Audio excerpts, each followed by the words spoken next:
बहुत छोटा सा जंगल था। उस जंगल में संतोष नाम का आदमी लकड़ियां तोड़कर उन्हें लेकर चलते हुए आ रहा था।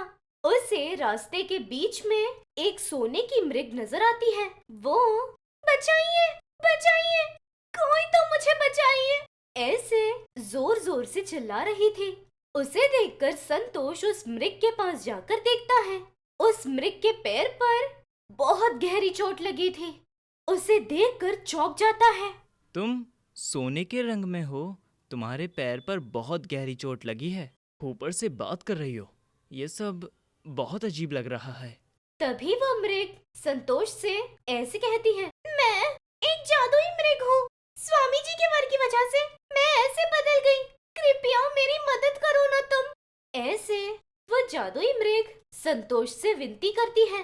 तब संतोष यहाँ वहाँ देखकर अपने लकड़ियों को बगल में रखकर वही पास में जाकर पत्ते ले आकर उस चोट पर लगाकर पट्टी बांधता है। तब वो उस मृग से ऐसे कहता है, तुम्हारी परिस्थिति देखने पर बहुत बुरा लग रहा है। अगर तुम्हें कोई आपत्ति ना हो तो जब तक तुम्हारी चोट ठीक नहीं हो जाती तुम मेरे घर पे मेरे साथ रह सकती हो। ठीक है, मैं आती हूँ, ऐसे वो मृग कहती है। संतोष उस मृग को उठाकर अपने घर ले जाता है। तब संतोष की पत्नी उस मृग को देखकर, अरे ए जी, ये मृग बहुत खूबसूरत और अलग है जी, कहाँ से ले आए हो, ऐसे पूछती है। तब संतोष सारी बातें अपनी पत्नी को बताता है। वो सब सुनकर वो बहुत चौंक जाती है। उतने में एक व्यक्ति वहाँ आता है। वो व्यक्ति संतोष की पत्नी लक्ष्मी से, बेटा लक्ष्मी, कौन सी सब्जी बनाई है? थोड़ा मुझे दो ना बेटा। आज तुम्हारी भाभी के हाथ का खाना बहुत खराब बना है, उससे बचकर मैं यहाँ आया हूँ। तुमने कोई सब्जी बनाई हो तो दे दो बेटा। वो बात सुनकर मृग जोर से हंसती है। वहाँ क्या हुआ था, मैं बताऊं क्या? तुमने आज बैगन की सब्जी बनाई और वो जलकर काली हो गई है, इसलिए तुम्हारी पत्नी के तुम्हें भगाने पर सब्जी के लिए यहाँ आए हो। यही सच है ना? ऐसे असली बात बता देती है। वो सुनकर वो व्यक्ति, बाप रे, ये मृग ऐसे बात कर रही है, सारा सच बता रही है।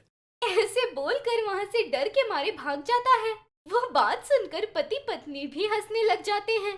ऐसे वो दिन गुजरता है।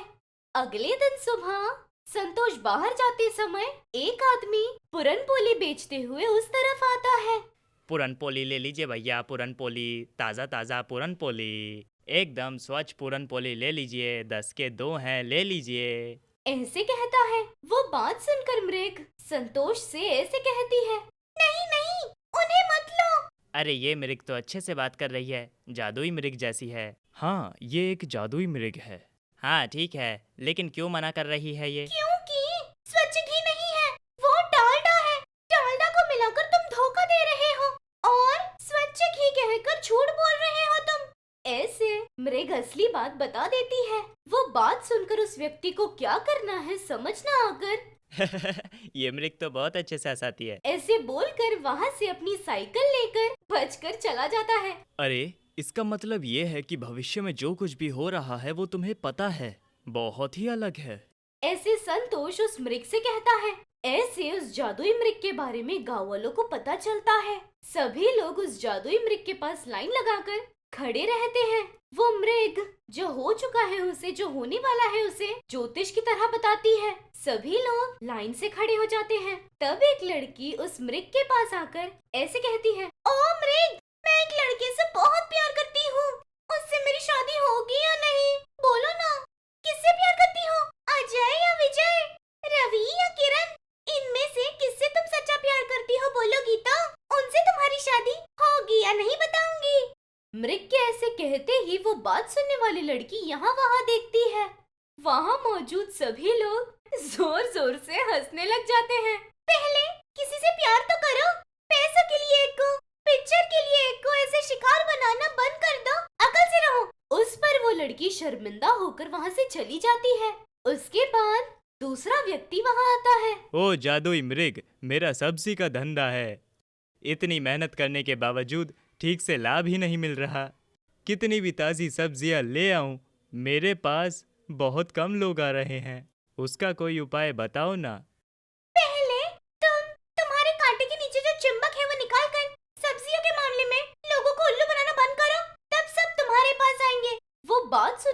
सभी लोग एक दूसरे से बाप रे, इतने दिनों से हमें पता चले बिना कांटे के नीचे चुंबक रखकर हमें धोखा दे रहा है।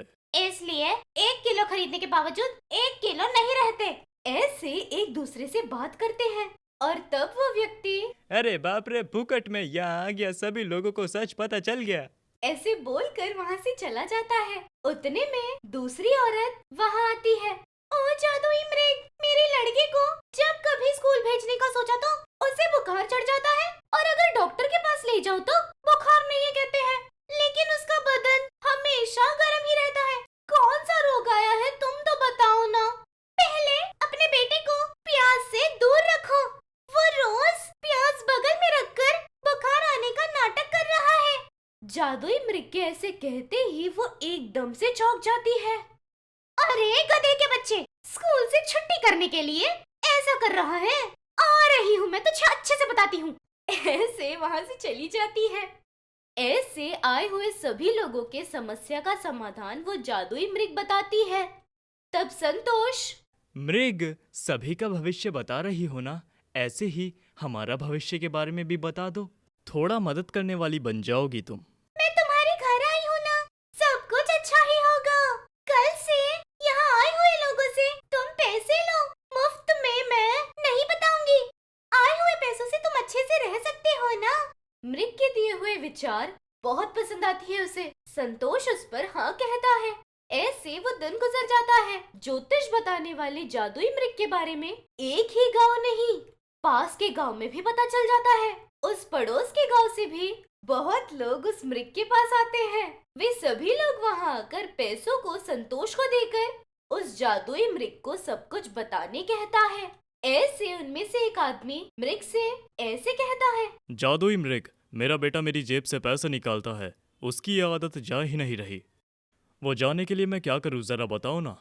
कैसी जाएगी, वो तो पीढ़ियों से चलती आ रही है।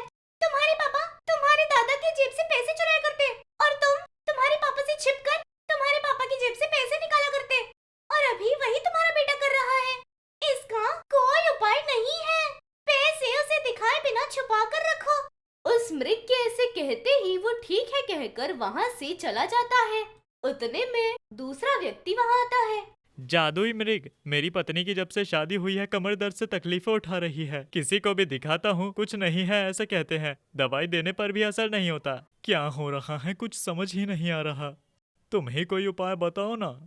पहले तुम घर का काम करना बंद करो, तब वो लाइन पर आएगी। मतलब काम से बचने के लिए वो नाटक कर रही है, उसे मैं अभी ठीक करता हूँ। ऐसे वो वहाँ से गुस्से में घर चला जाता है। उतने में वहाँ पर पति पत्नी दोनों आते हैं। तब पत्नी, अरे मृग, मेरी बहन की शादी की उम्र आ गई है, उसके लिए रिश्ता भी देख रहे हैं, लेकिन आया हुआ एक रिश्ता भी नहीं बन पा रहा है। दोष क्या है मुझे समझ ही नहीं आ रहा। अगर कोई दोष हो तो उसका उपाय बताओ ना। उसके ऐसे पूछते ही तब मृग उसके पति की तरफ देखते हुए ऐसे जवाब देती है। इस बार शादी का रिश्ता आने पर तुम्हारे पति को घर से भेज देना, तब आया हुआ रिश्ता बिल्कुल बन जाएगा। वो सुनकर पत्नी उसकी तरफ बहुत गुस्से से देखती है। क्या रे, मतलब इतने दिनों से सारे रिश्ते तू खराब कर रहा है? मतलब कोई शादी ना करे तो बहन का पति ही लास्ट ऑप्शन तू ही करने का सोच रहा है? तेरे काले शक्ल को मुझे देना ही ग्रेट था। मेरे साथ साथ मेरी बहन के भी ख्वाब देख रहा है। ऐसे उसे वहीं पर मारना शुरू कर देती है। वो सब देखकर बाकी सारे लोग जोर जोर से हंसते हैं। ऐसे वो दिन भी गुजर जाता है। उस दिन रात को संतोष उसकी पत्नी मृग के पास बैठकर मृग से ऐसे बात करते हैं। ना जाने तुम हमें कौन से समय पे मिली थी। पैसों के साथ साथ हर दिन जो भी परिवार में हो रहा है तुम बता रही हो तो हंसी ना रोक पाकर पेट दर्द दे रहा है। ऐसे मृग से कहता है। तब संतोष की पत्नी भी हाँ सच, पैसों का तो पता नहीं, हम तो इतना ज्यादा हंसकर हमारा कहीं पेट ना दर्द दे इस बात का भी डर है। तब मृग भी उन दोनों के साथ हंसकर ऐसे कहती है। उनके प्रश्न सुनकर तो मुझे भी हंसी आती है। अच्छा दोस्तों, अब तो मेरा पैर भी ठीक हो गया। मैं अब मेरे प्रदेश में लौटकर जा रही हूँ। इतने दिनों तक आप दोनों ने मेरा बहुत अच्छे से ध्यान रखा। उस पर मैं आपको जो भी दूं